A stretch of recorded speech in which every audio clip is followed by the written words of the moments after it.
কোনটাকে বেশি গুরুত্ব আসলে দিচ্ছেন আপনারা?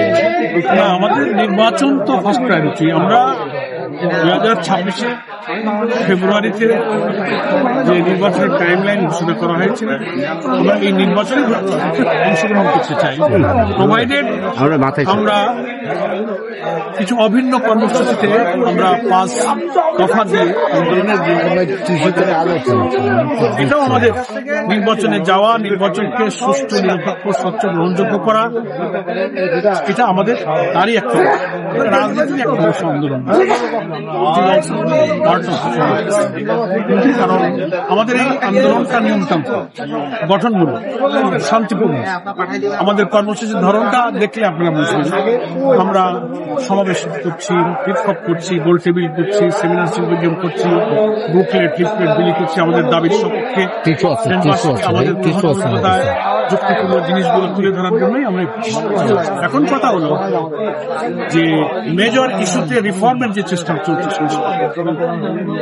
166টা রিফর্ম প্রপোজালের মধ্যে 84টা রিফর্ম প্রপোজালে আমরা সব দলে একমত হয়ে গেছি।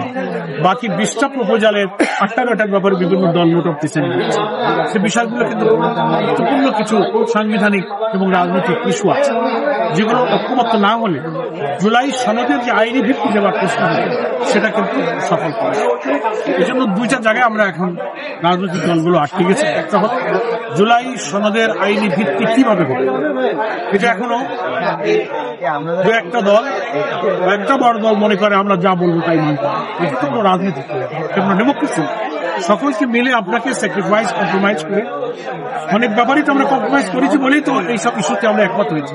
বাকিগুলোতে কিছু ছাড় দিয়ে হলেও আলোচনার টেবিলে যদি চিফ অ্যাডভাইজার, এটা একদিকে হেড অফ দ্য গভর্নমেন্ট, আবার একদিকে head of the national consensus commission, দুইটারই তিনি প্রধান।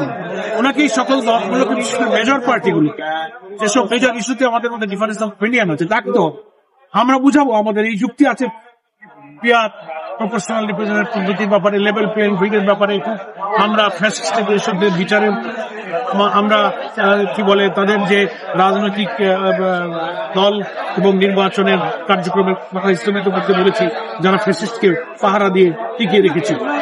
আমরা ভিন্ন এবং মানবতা বিরোধী অপরাধীদের বিচারের দাবি করেছি। সবই বিপরীত ইলেকশন। এগুলো নিয়ে আমরা আলোচনায় বসতে পারি, ওনারা আমাদের বলতে পারেন, আমাদের শুনতে পারেন।